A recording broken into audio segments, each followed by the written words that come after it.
কারণ আল্লাহ পাক কিয়ামতে দিয়ে ধরবে, ওরে আমার বান্দারে, আমি আল্লাহ তোদেরকে আশরাফুল মাখলুকাত করলাম, আমি আল্লাহ তোদেরকে দুই হাত দিলাম, আমি আল্লাহ তোদেরকে দুই পা দিলাম।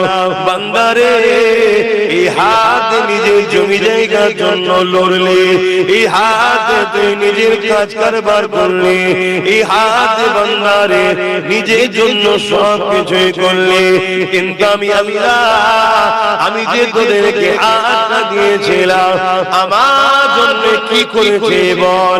এ যুবকেরা তরুণেরা, আল্লাহ পাক আমাকে আপনাকে ছেড়ে দিয়েছে, এর মানে ছাড় দিয়েছে, এর মানে কিন্তু ছেড়ে দেয়নি। আল্লাহ পাক তোমার আমার কাছে একটা দিন কিন্তু সব হিসাব নেবে, যে দিনটা হলো সুম্মান বেগাও খোরা ফাইজা হুম কিয়ামুন ইয়ানজিরুন, যে দিনটা হলো ময়দানে মাশর, ওই দিনটা তো কঠিন দিন হবে, যে দিনে বাপ ছেলে হবে না, ছেলে বাপের হবে না, মা মেয়ের হবে না, মেয়ে মায়ের হবে না, কেউ কারো হবে না। আল্লাহ রাসূল সাহাবাদেরকে জানিয়েছে যে ময়দানে মাশরে এমন কোন মানুষ নয় যাকে আল্লাহ ওই মাঠে উঠাবে না, সবাইকে ওই জায়গায় উঠাতে হবে যে ময়দানে মাশরটা কানা মিকদারু 50 আলফ সানাতে, 50,000 বছর একটা দিন হবে। ওই দিনে তোমাকে আমাকে সবাইকে দাঁড়াতে হবে, ওই দিনে আল্লাহ তোমার আমার কাছে হিসাবটা নেবে। আপনাদের আল্লাহর কাছে জবাব দিতে হবে। তাহলে এই জন্য আমাদের সকলকে সেই দিনের জন্য প্রস্তুত হতে পেরেছি। আমাদের দুটো হাত, দুটো পা, দুটো চোখ, দুটো কান, এগুলো তো আল্লাহ দিয়েছে, এর হিসাব নেবে না। এত কঠিন দিন হবে, একটা দিন হবে দুনিয়ায় 50,000 বছর যত দিন হয়, একটা দিন অত লম্বা হবে। আল্লাহর ক্ষমতা আছে না? সেই দিনে আমাদের এটা তো ভাবতে হবে। আমরা দুনিয়ার লোভ লালসায়, দুনিয়ার ধোঁকায়, দুনিয়ার কিছু লোকের খুশির জন্য আমরা নিজেদের সব কিছুকে আস্তে আস্তে ত্যাগ করে ফেললাম।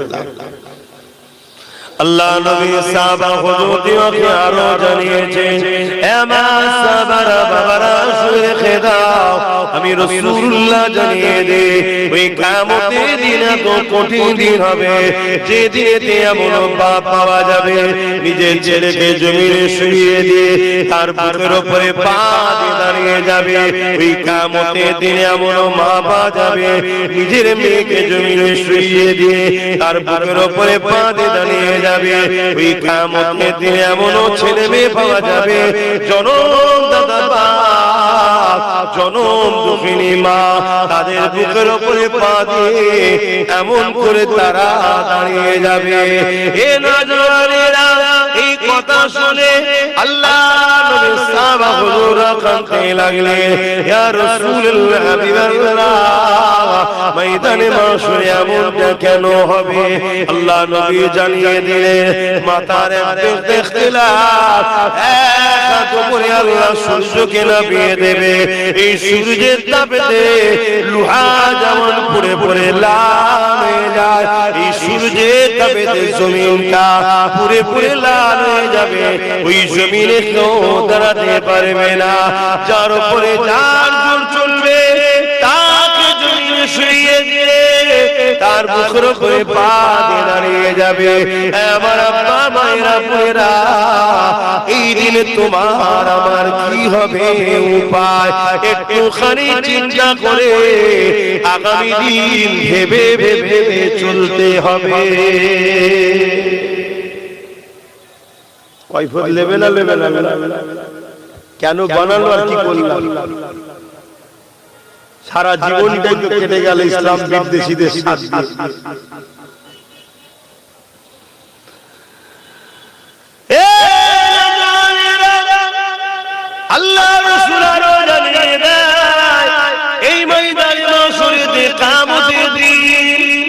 মানেন তো নাকি কিয়ামত হবে, বিচার হবে? একটু হাত তুলে বলুন না, মানেন তো নাকি, বিশ্বাস করেন তো নাকি? মাঝে মাঝে কিছু মুসলমানকে দেখে যেন মনে হয় হয়তো কিয়ামত, এই জন্য একটু জিজ্ঞেস করলাম।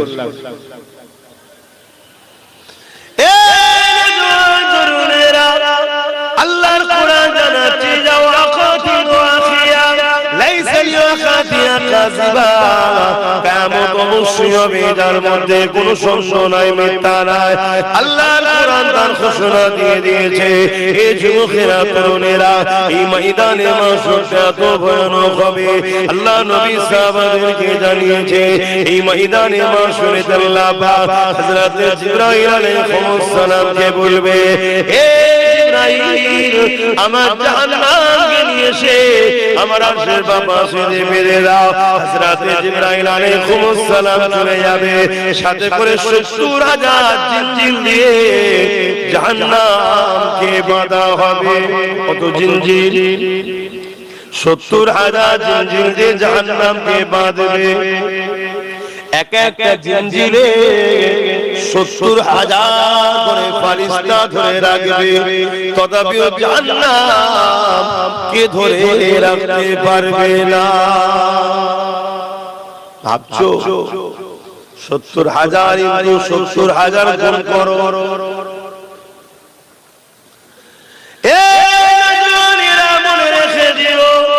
তুমি আমি মায়ের পেট থেকে যখন এসেছিলাম, তোমার আমার জবানে কথা ছিল না গো, তোমার আমার কানে শোনার শক্তি ছিল না গো, তোমার আমার চোখে রোশনি সেই মতো ছিল না গো, তোমার আমার হাতে পায়ে কোনো জোর ছিল না গো।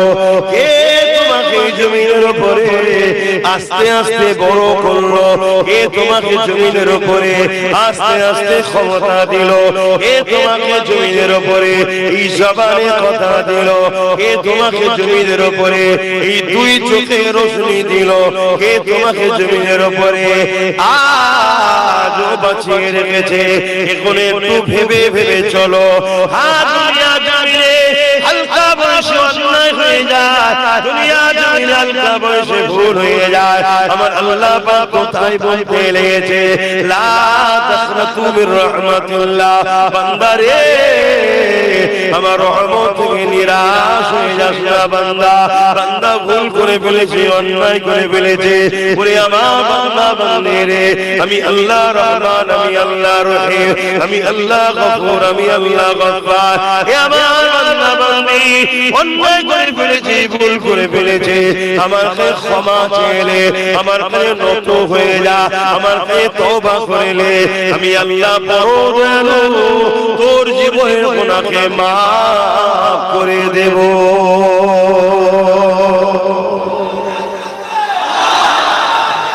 আল্লাহ আল্লাহ জিন্দাবাদ।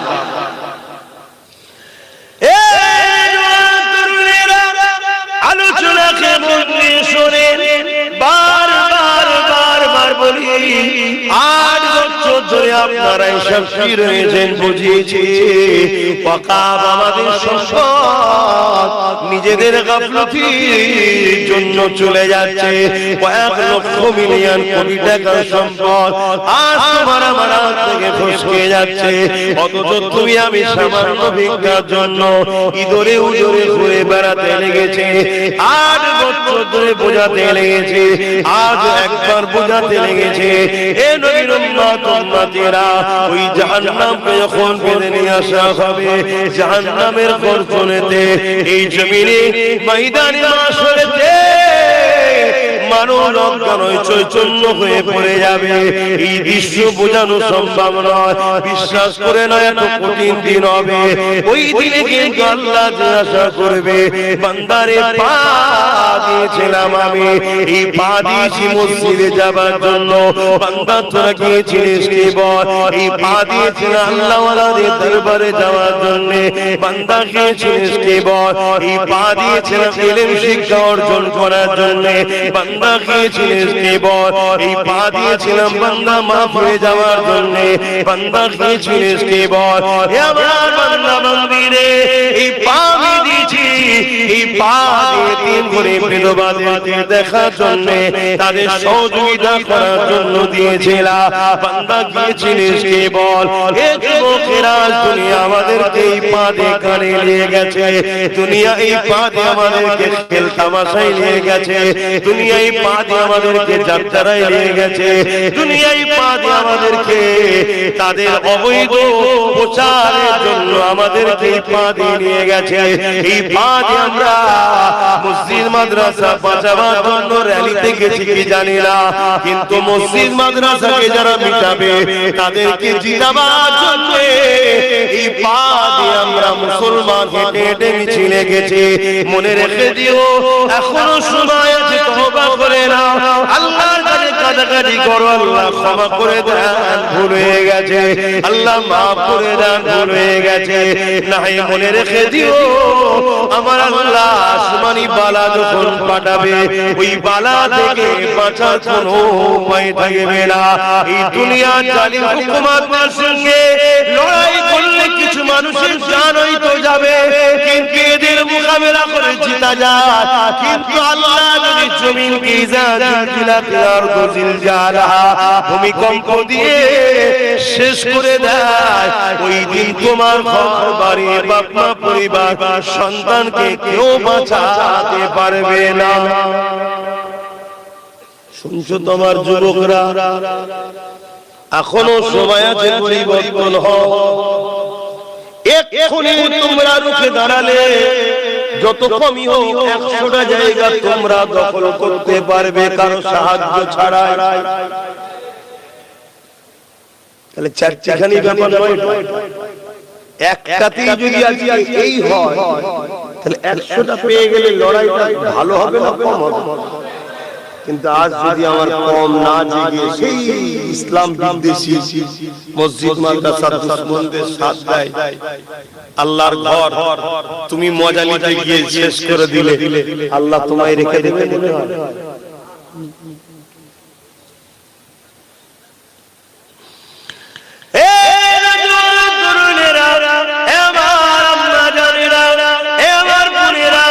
সামান্য ভিক্ষার জন্য আজ তুমি আমি দুনিয়াতেও তো বেউসুফি হচ্ছে, লাঞ্ছিত হচ্ছে, অপমানিত হচ্ছে, গোলামের জিন্দেগি পেয়ে গেছে, আর পরকালটাও অন্ধকার হয়ে যাচ্ছে।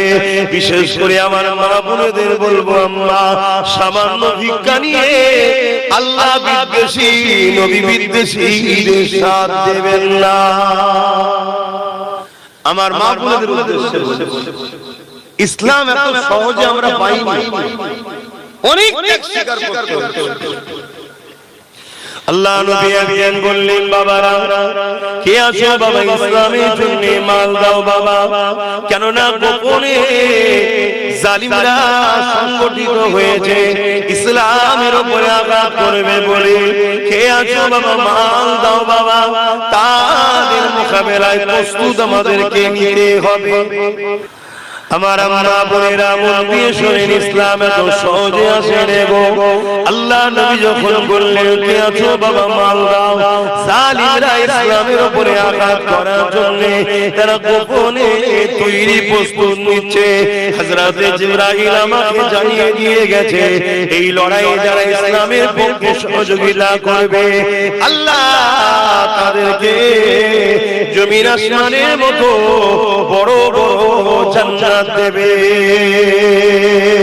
এই যুবকেরা তরুণেরা সাহাবাদের মধ্যে থেকে যার যার রয়েছে আল্লাহ নবীর কদমে দিতে লেগেছে। ওই সময় ওমর ফারুক হুজুর বিশাল বড় একটা পুটলি নিয়ে চলে এসেছে আল্লাহ নবীর কদমে দেবে বলে। অপর দিকে সিদ্দিক আকবার একটা ছোট পুটলি নিয়ে এসেছে আল্লাহ নবীর কদমে দেবে বলে। আল্লাহ নবী সাহাবাদের মালগুলোকে দেখতে লেগেছে। দেখতে দেখতে আবু বকর সিদ্দিকের পুটলিখানা যখন খুলেছে, খুলে মাল দেখতে দেখতে বলতে লেগেছে, হে আবু বকর ঘরে কি রেখে এসেছো? ওই সময় সিদ্দিক আকবর বলেছিলেন, ইয়া রাসূলুল্লাহ হাবিবাল্লাহ, আমি আমার ঘরে এবং ঘরওয়ালাদের জন্য, পরিবার সন্তানদের জন্য আমার ঘরেতে আল্লাহ ও রাসূলকে রেখে দিয়েছি। অর্থাৎ যা ছিল সব নিয়ে এসে রাসূলুল্লাহর কদমে দিয়ে দিয়েছে। এই রকম সময়েতে এক মহিলা চলে এলো, আল্লাহ নবীর দরবারে সালাম দিল। ওই মহিলার কোলে একটা ছোট বাচ্চা রয়েছে। এবার আম্মা জানেরা, আজ আমি কি করছি মায়েরা, আপনাদের সন্তান হয়ে আপনাদেরকে একটু মেসেজ দিচ্ছি, মন দিয়ে শুনে। আমার বোনেরা, আপনাদের ভাই যে আপনাদেরকে বলছে একটু শোনো, দুনিয়া থেকে একটু শিক্ষা লাও, না এমন ভয়ানক দিন আসবে এই সমাজের হাজারো পশুরা আপনাদেরকে নুচে নুচে খাবে, এই দুনিয়া ভিডিও বানাবে, তামাশা দেখবে, আপনাদের ইজ্জত বাঁচাবার জন্য কাউকে পাবেন না। কেননা মা পবিত্র হলে তবে তো সালাউদ্দিন আইবির মতো সন্তান হবে, মা পবিত্র হলে তবে তো মুজাহিদের মতো সন্তান বেরোবে, মা পবিত্র হলে তবেই তো নাই সন্তান পাওয়া যাবে। এই যুবকেরা, আজ তো যারা পীরা ওলাদ হিসাবে আপনাদেরকে বুঝাতে চাইছি, কার হয়তো কেউ পূজা আর বাকি থাকবে না। আজকে তবুও তো কোনো মায়ের বেটা নওশাদ নামে লড়ছে তোমাদের হয়ে, কালকে এটাও থাকবে না যদি তোমরা না জাগো। আর যদি জাগো, হাজারো নওশাদ তৈরি ওই নওশাদই করে দিয়ে যাবে। শুনছেন? আর নওশাদের কথা বললাম না, ফতোয়ায় অসুবিধা নেই, বাকি কার অসুবিধা বলে আমি চিন্তা করি না, আমি ফতোয়ার কথা জিজ্ঞেস করছি। হ্যাঁ, কথা ঠিকই, যার অসুবিধা সে বাড়ি থেকে শুনে ঠিকই বলে, বুঝি বলে। যাক, ছেলেগুলো আমার ভাই আমার জাগছে, তার আলহামদুলিল্লাহ। আর এই জাগাচ্ছি বলেই তো অনেকের রাগ হচ্ছে আমাদের উপরে না, যে বেশ ঘুম পড়িয়ে রেখেছিলাম ৭৯ বছর ধরে, এরা হঠাৎ করে নেতা হবার স্বপ্ন দেখলো। এতদিন ছিল আমাদের কর্মচারী, কখনো এই কোম্পানিতে, কখনো এই কোম্পানিতে, কখনো এই কোম্পানিতে, কখনো ওই কোম্পানিতে কর্মচারী কি হঠাৎ করে এরা বলছে না, ভাগ দিতে হবে, মালিক হবো, চেয়ার আমারও থাকবে, তাতে 10% হোক, কিন্তু আমি মালিক হব। এই স্বপ্ন হঠাৎ করে এদের মাথায় ঢুকালো কি? একটু আওয়াজ দেন কে ঢুকিয়েছে? তাহলে কম গাল আমায় খেতে হয় না, মনে রেখে দিয়ে। অবশ্য আমাকে পাই না তো, আমার সাথে আলামিনটাকে তুলে দেয়, মনে করো ওইটাই বুঝি, তুলার সাথে কবিতা পড়া শুরু করি। কিন্তু কি হবে, কার কিছু হবে? কিন্তু আল্লাহ দিয়া মুখ না পাক করলি কি জবাব আল্লাহর কাছে দিতে হবে। আল্লাহ নবী দরবারে একজন মহিলা এসেছে, কোলে একটা বাচ্চা নিয়ে। ভাবো কত কষ্ট করে ইসলামে একটা বাচ্চা। আল্লাহ নবীকে বলছেন, হুজুর শুনলাম আপনি ইসলামের জন্য, ন্যায়ের জন্য, সত্যের জন্য, মানবতার জন্য, গরিবদের জন্য, মুসলিমদের জন্য, জালিমদের বিরুদ্ধে ডিফেন্সে নামার জন্য আপনি মাল সংগ্রহ করছেন। আল্লাহ নবী বললেন, জি হ্যাঁ সংগ্রহ করছি। তো হুজুর আমি কিছু শরীক হতে এসেছি, কি দেবে? হুজুর আমার এই বাচ্চাটাকে দেবো। জোরে বলুন সুবহানাল্লাহ। মা শোনেন, আর আজকের মায়েরা কি বলছে? জাসমি, আব্বাস সিদ্দিকীর সঙ্গে জাসমি জেল হয়ে যাবে, কেস হয়ে যাবে, কি বলছে না বলেন, কাজ বন্ধ হয়ে যাবে। মা, কিয়ামতের দিন ওই ছেলেই জাহান্নামের কারণ হবে না তো তোমার? কি বলছি শুনছেন? কিয়ামতের দিন ওই ছেলের কারণে তোমার জাহান্নাম যাওয়া হবে না তো? কেন কিয়ামতের দিন অনেক বাপ মা জাহান্নামে যাবে, নিজে ভালো কাজ করেছে, কিন্তু বীজখানে ছেলে এসে দাঁড়িয়ে যাবে, আল্লাহ আমি পাপ করার পিছনে আমার বাপ মার হাত রয়েছে, আমার বাপ মাকে ন্যায়ের পথে যেতে দিত না, ন্যায় কাজ করতে দিত না, আল্লাহ আমি একা কেন যাব, এদেরকে আমার সাথে দেন। আল্লাহ বলবে ফেরেশতা আমার বান্দা সত্য বলছে, ওই সন্তানের সাথে তার বাপ মাকেও জাহান্নামে যাবে। শুনছেন? অথচ ইতিহাসের পাতায় আমরা দেখেছি, আপনারাও শুনেছেন, বদরের ময়দানে যখন সাহাবারা চলে যায়, ওই সময় আমার রাসূলুল্লাহ ছোট ছোট সাহাবা, একজনের নাম মাস আর একজনের নাম মুআজ, এই দুই ভাই ফলে এসেছে, এসে আম্মাকে জিজ্ঞাসা করতে লেগেছে, আম্মা মদিনার নবী শরীফে মসজিদে আল্লাহ নবীকে দেখতে পেলাম না, এবং নবী পাকের যুবক সাহাবাদেরকে দেখতে পেলাম না, আম্মা জান কোটি কত মুরব্বি সাহাবারা মদিনার নবী শরীফে রয়েছে, আম্মা জান আল্লাহ নবী কোথায় গেছে আপনি কি বলতে পারবেন? আমার রাসূলুল্লাহ সাহাবারা কোথায় গেছে আপনি কি বলতে পারবেন?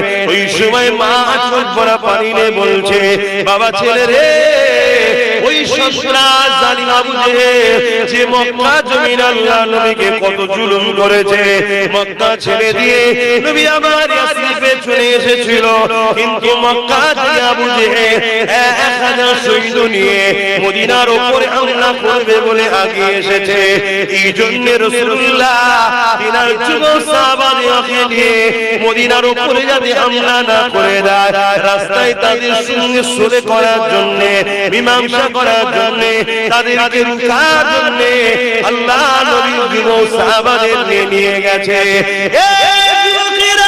এই কথা শোনার সাথে সাথে আল্লাহ নবীর ওই দুটো ছোট ছোট সাহাবা হযরতে মাআজ আর মুআজ তখন বলেছিলাম, মাজার বড়দের শুনেছিল এর ময়দানে বড় বড় অস্ত্র থাকে, ঘোড়া থাকে, আমি আপনার কাছে ঘোড়া চাইছিলাম, মারে ছোট ছোট কি দুটো ছুরি পাওয়া যাবে না?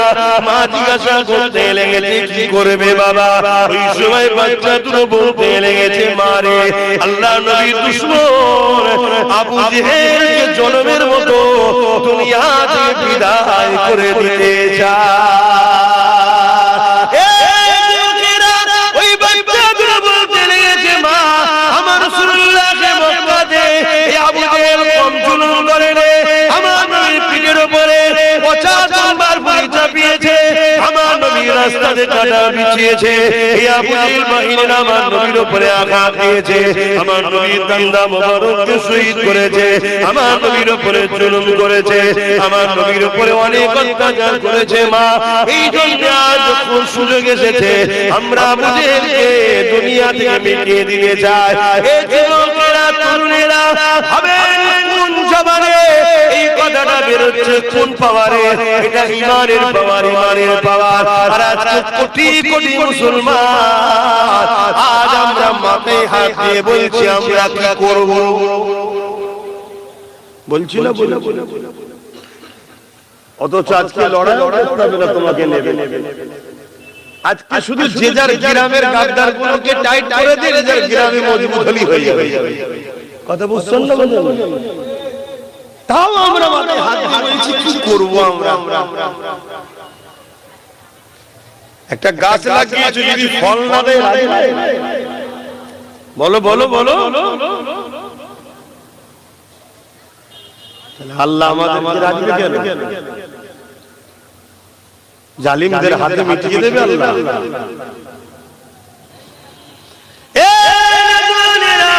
তোমার আমার মায়ের মতো সেই সাহাবীরা ছিলেন না গো, আল্লাহ নবীর ওই সাহাবীরা, মহিলা সাহাবীটা যখন নিজের বাচ্চা দুটো সন্তানের মুখ থেকে আল্লাহ নবীর এই প্রেমের কথাটা শুনলো, ওই সময় নবী পাক সাহাবীটা বলতে লাগলে, বাবা ছেলে রে, আজ মা হয়ে নিজেকে বড় ধন্য লাগছে যে এমন দুটো সন্তানকে পেটে ধরেছিল, যে সন্তান আল্লাহ নবীর জন্য নিজের জান ঝুঁকিতে লাগাতে চেয়েছে। জড়াইয়ের ময়দান তো আর খেলা করার ময়দান নয়।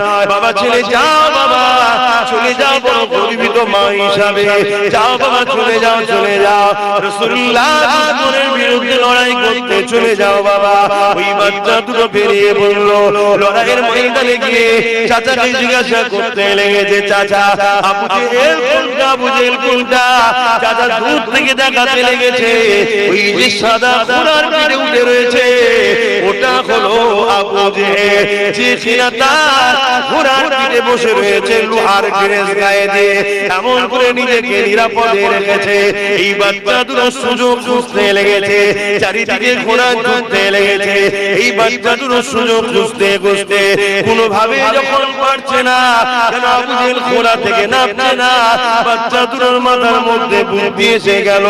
ঘোড়ার পায়েতেই ছোট ছুরির আঘাত দিয়েছে, ঘোড়া জমিনে যে লুটিয়ে গেছে, আবু জেহেল যে জমিনের উপরে পড়ে গেছে, তার উপরে আঘাত দিয়ে শুরু করেছে, আঘাতের উপরে আঘাত দিতে লেগেছে।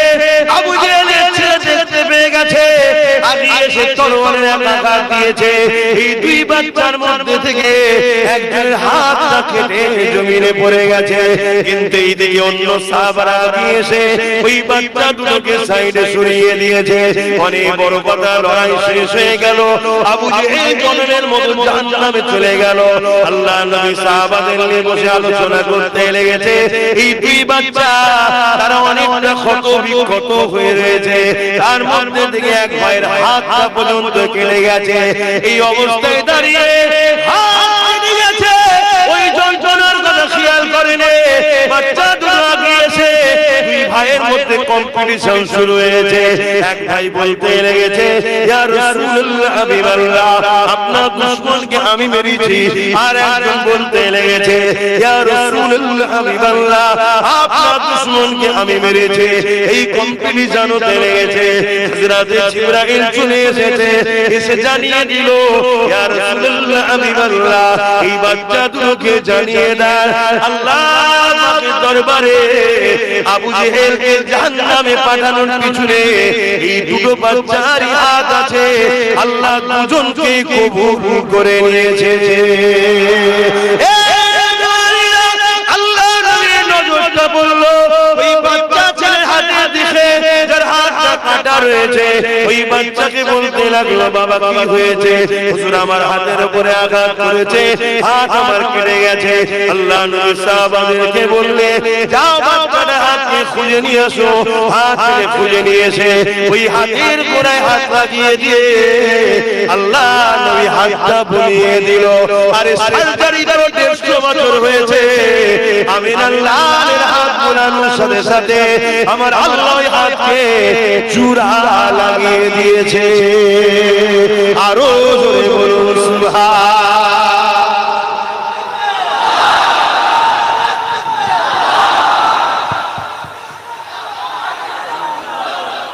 তাই আমি আর একটুখানি আগে যাচ্ছি। আল্লাহ নবী ওই বান্দিটাকে, আল্লাহ নবী ওই উম্মতিটাকে বলতে লাগলো, ওই মহিলাটা যে বাচ্চাটাকে কোলে করে নিয়ে বলতে লেগেছে, ইয়া রাসূলুল্লাহ হাবিবাল্লাহ, আমি এই লড়াইয়ের জন্য এই বাচ্চাটাকে দান করতে এসেছি। একটু বলি না, কি হচ্ছে?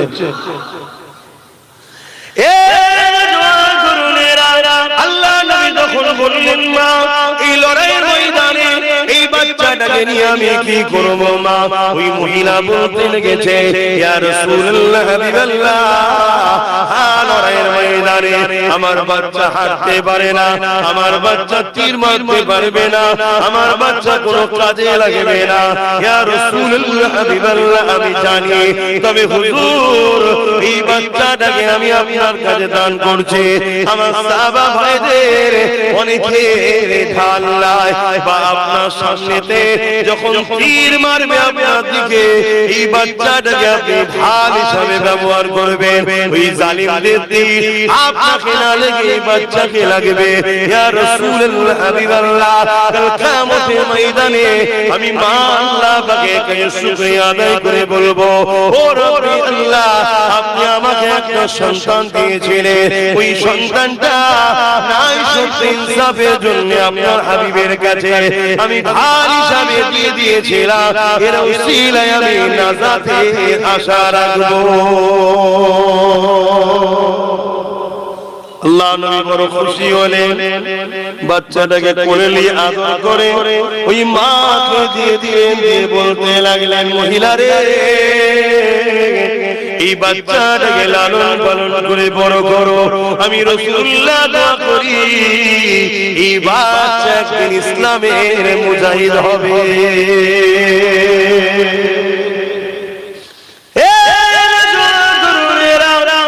এই দুনিয়া কার জন্য চিরস্থায়ী নয়, মনে রাখবেন আল্লাহ দিনের ইবাদতের মালিক হলেন আল্লাহ।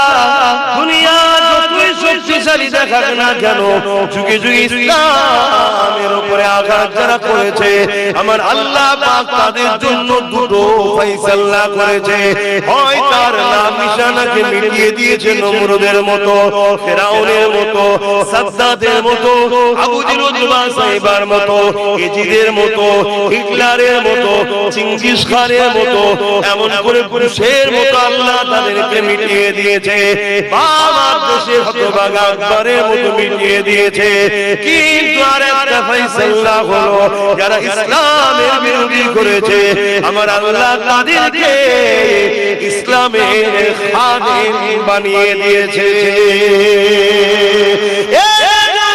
ইসলামের বিরুদ্ধে যুগে যুগে মানুষ লেগেছে, আজও লাগছে। আল্লাহ ইসলামের হেফাজতের দায়িত্ব নিজে নিয়েছে। কিন্তু মনে রাখবেন আমাদের একটা তো কর্তব্য দায়িত্ব রয়েছে। এই দায়িত্ব যদি পালন না করতে পারি, আল্লাহ পাকের কাছে জবাবদিহি হতে হবে।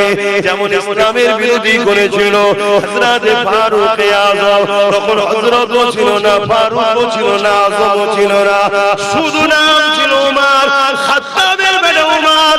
কিন্তু আমি এইভাবে বলতে পারবো না, আল্লাহ তাকে বিশাল শানওয়ালা করেছে। হযরত ওমর ফারুক হিসেবে বলবো, তিনি একদিন আবু জেহেলকে নাকি ডাকলো, ডেকে বলতে লেগেছে, ওমর রে, আর মুহাম্মদ সাল্লাল্লাহু আলাইহি ওয়াসাল্লামের দিকে মানুষ দলে দলে দলে দলে বাড়তে লেগেছে। আজ মুহাম্মদ রাসূলুল্লাহ দিকে 39 জন ইমানের কলেমা পড়ে মুহাম্মদ রাসূলের দিকে চলে গেছে, তার দলের দিকে মানুষ যেতে লেগেছে। আমাদের ভয় হচ্ছে মুহাম্মদকে রুখা না যায়, তাহলে আমাদের সাম্রাজ্য মিটে যাবে। আমরা যে মানুষের মধ্যে ত্রাস তৈরি করেছি, আমরা যে মানুষের মধ্যে আতঙ্ক তৈরি করেছি, আমরা যে মানুষের মধ্যে রাজত্ব কায়েম করেছি, এটা মিটে যেতে পারে মুহাম্মদ রাসূলকে যদি রুখা না যায়। আমি আবু জেহেল মনে করি এই উমর এই কাজ বিছাড়া অন্য কেউ পারবে না। কেন আল্লাহ উমর ফারুককে এত ক্ষমতা দিয়েছিলেন। 25 বছর যখন বয়স ছিল, ওনার মোকাবেলায় দাঁড়াবার মতো কারো কোনো ক্ষমতা ছিল না। আবু জেহেল উমর ফারুককে বোঝাতে লাগলো। ওই সময় উমর ফারুককে আবু জেহেল বলতে লাগলো, 200 লাল উট দিয়ে ঘোড়া দেওয়া হবে, ইত্যাদি ইত্যাদি অনেক ধন দৌলত দেওয়া হবে। এই দিয়া দিবি কাজটা আজকে নতুন নয়, যেমন আজকে চলছে। কাউকে বলছে গাড়ি দেওয়া হবে, আলো দেওয়া হবে, গাড়ি বাড়ি দেওয়া হবে, বলছে তো নাকি?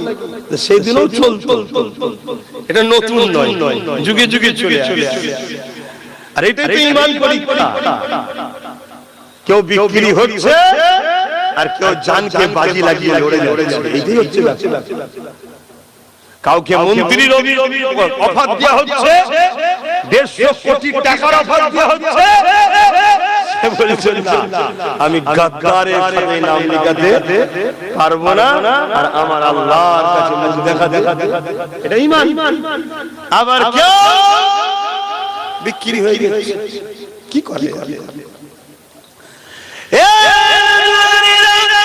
আবু জেহেল উমর ফারুককে অনেক কিছু দিবে বলে উমর ফারুক রাজি হয়ে গেল। ঘোড়ার পিঠে উঠে তরোয়ালকে উলঙ্গ বার করে ফেললো। মিয়াম থেকে তরোয়ালকে বার করে রওনা দিয়ে যাচ্ছে। রাস্তাতে সঙ্গে দেখা হয়, তিনি বলতে লেগেছে, উমর এত দ্রুত কোথায় যেতে লেগেছো? তোমার ফারুক বলতে লেগেছে, আমি আব্দুল্লাহর বেটা মুহাম্মদ সাল্লাল্লাহু আলাইহি ওয়াসাল্লাম ঘর থেকে কল্লাকে জুদা করতে যাচ্ছে। কেন যাচ্ছ, কি করেছে? তিনি তো কাউকে কখনো আঘাত দেয় না, কারো সম্পদ মেরে নেয় না, কারো সঙ্গে ঝগড়া করে না, কারো সঙ্গে মিথ্যাচার করে না, কারো ক্ষতি চাই না। উপরন্তু তিনি শান্তির কথা বলে, মানবতার কথা বলে, ইনসাফের কথা বলে, ইনসানিয়াতের কথা বলে, প্রেমের কথা বলে, নারীদের অধিকারের কথা বলে, খোদার্থকে খানা খাওয়াতে বলে, বস্ত্রহীনকে বস্ত্র দিতে বলে, প্রেমের কথা বলে, মানব বন্ধনের কথা বলে, ঐক্যের কথা বলে। হে ওমর, কেন তাকে মারতে যাচ্ছ? ওমর বলছো তো কথা জানি না, আজকে যাব আমি শুনছি নাকি 39 জন তার হাতে হাত দিয়েছে, 40 আর হতে দেব না। কালকে সূর্য উঠবে, মুহাম্মদ রাসূল আর উঠবে না। হায় হায় হায় হায়, কি কথা! এ ঘুমাফেরা তোনেরা ওই সময় ওই কোচ্চারি মানুষ বলতে লেগেছে, এ ওমর, মুহাম্মদ রাসূলের কাছে যাবার আগে তুমি তোমার বোন গুনাহের কাছে আগে যাও। কেন যাব? তোমার বোন গুনাহ ঈমানের কালেমা বলে মুহাম্মাদের দলে চলে গেছে। আরো জোরে বলুন সুবহান। অনেক বড় কথা, ওইদিকে আমি যাচ্ছি না। তোমার ফারুক হুজুর কি বলছে? 39 থেকে 40 দেব না। এদিকে আমার আল্লাহ বলে, ফেরেশতা রে, উমরকে রুকুনি, উমরকে যেতে দাও। উমর বলেছে 39 থেকে 40 হতে দেবে না, আর আমি আল্লাহ উমরকে 40 নম্বর মুসলমান বানাবো।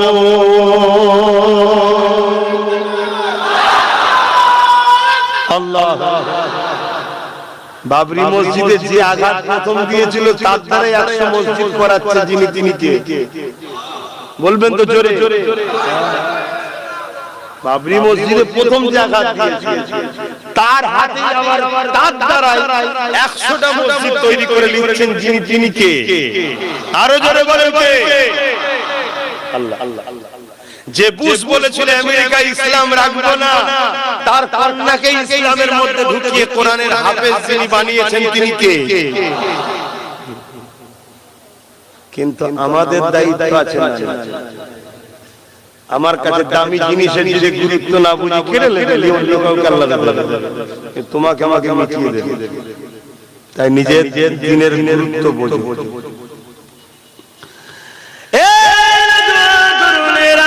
হযরত ওমর ফারুক রাদিয়াল্লাহু তাআলা এমন সময় তিনি রওনা দিয়ে দিলেন। ওমর ফারুক হুজুর যাওয়ার পরে আমার রাসূলুল্লাহ যে ঘরের মধ্যে রয়েছে, এই ঘরে দরজার করে আঘাত দিল।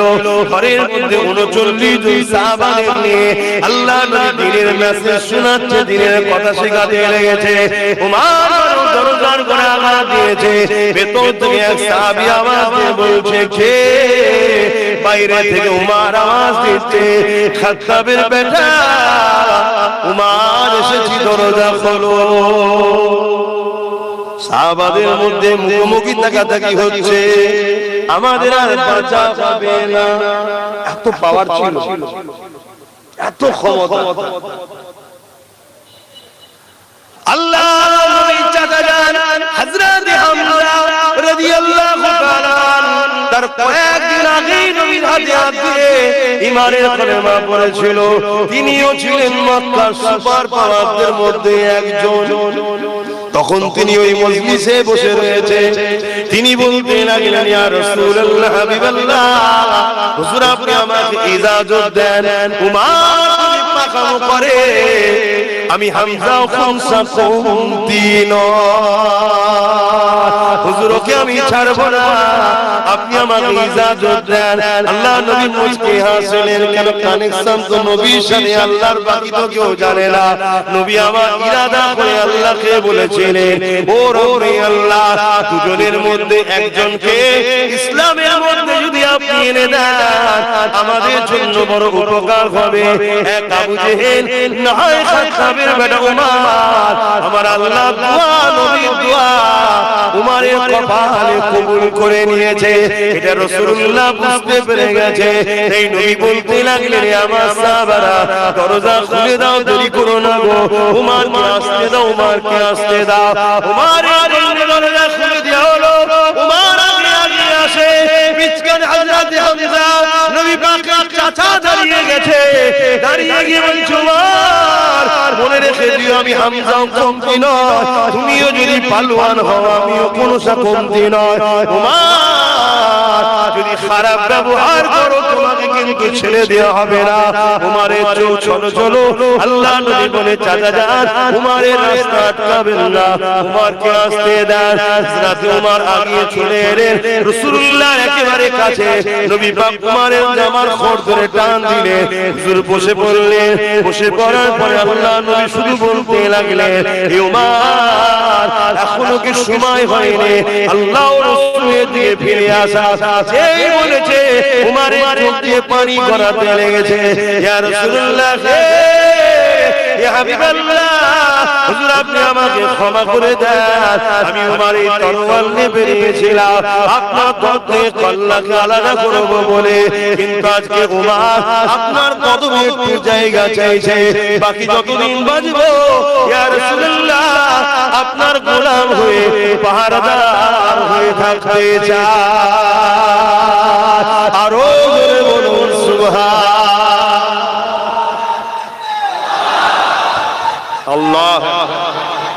ইয়া রাসূলুল্লাহ